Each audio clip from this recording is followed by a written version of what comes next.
Hi everyone, it's Jenny here and welcome to Module 2, and this is all about helping you to get set up for the term ahead, and you'll be introduced to some very practical tips for effective learning. So you'll see that we talk about the CREAM strategy, so it's a bit of an unusual acronym, the CREAM strategy, which comes straight from the Cottrell textbook. So the key themes here are being creative, reflective, effective, active and motivated. So for me, two of those kind of blur a little bit, the creative and the active part, because it's all about being creative in your approach, in that we want you to be a problem solver. It's not necessarily about being creative in the sense of being artistic, but more in the sense of being able to work things out for yourself, to be able to make things work for you. We introduce you to a whole heap of practical strategies in this particular module, but what we're wanting to see is that you will take ownership of them and really make them work for you. So in that sense, you're being an active learner as well. So active as opposed to being a passive learner where you just accept everything holus bolus and don't really question it. But we want you to be thinking about all of these strategies and how you can make them work for you. Now, the reflective part is more self-explanatory. Research tells us, and also our own experience tells us, that self-aware students make the better students. It's really important for you to be reflecting on who you are, what your strengths and weaknesses are, what's going to work best for you. And we look at how to be more reflective in your writing. Now, for some of you that will come more naturally than others, but there is some practical advice there too.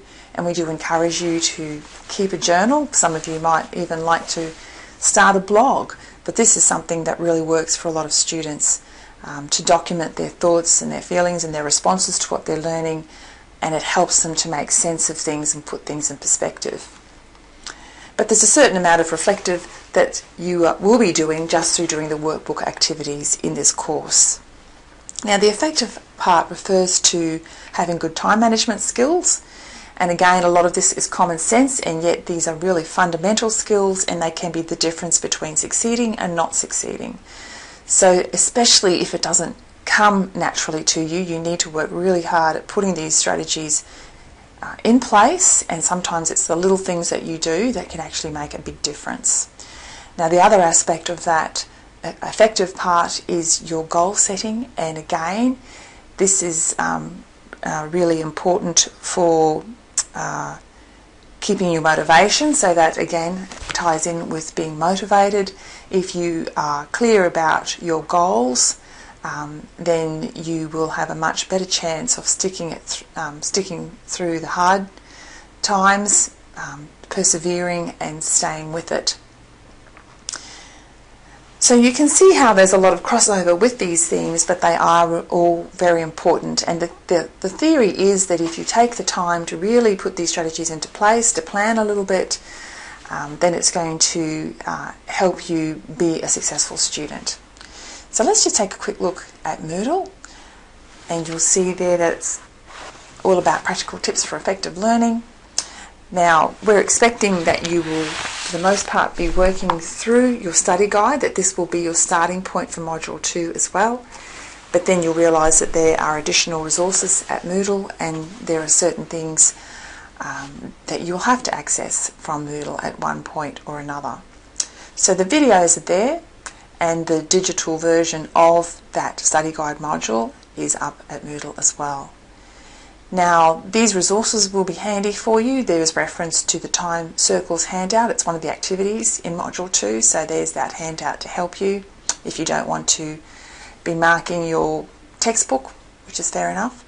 And there's also reference to an assessment planner here, and of course you need that to upload that with Learning Portfolio A.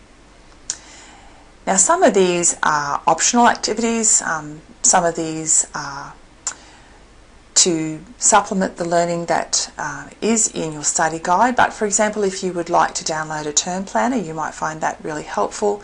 Sometimes people find a weekly planner is helpful because it's just a really simple document.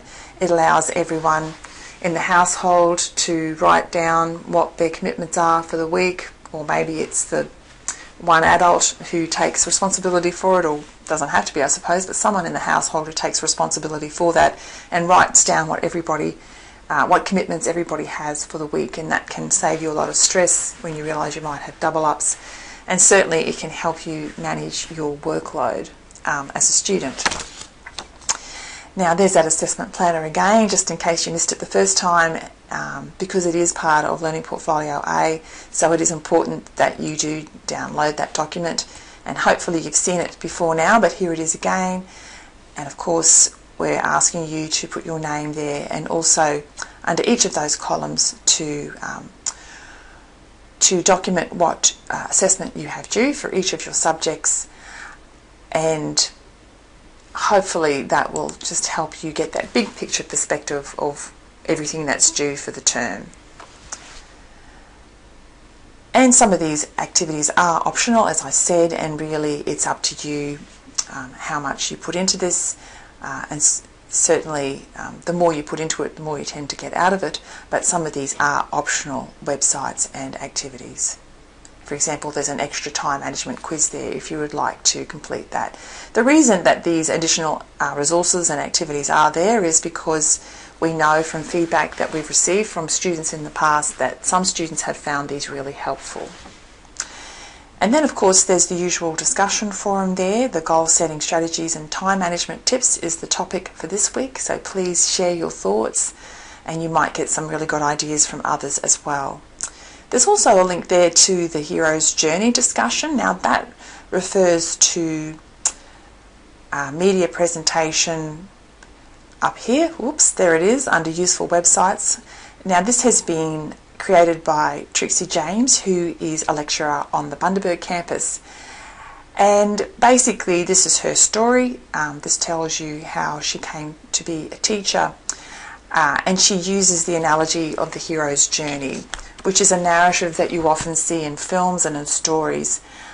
So it is quite interesting to see how there's that kind of universal aspect to this, that there are certain stages in a journey, and certainly you see this a lot in movies and in books, but there will be aspects of that journey that you'll be able to relate to as well. So perhaps that sounds a little bit abstract, but maybe if you are intrigued enough you'll have a look at it. And we know that a lot of students, especially our more mature students, really find inspiration in this, and they can relate to certain aspects of that.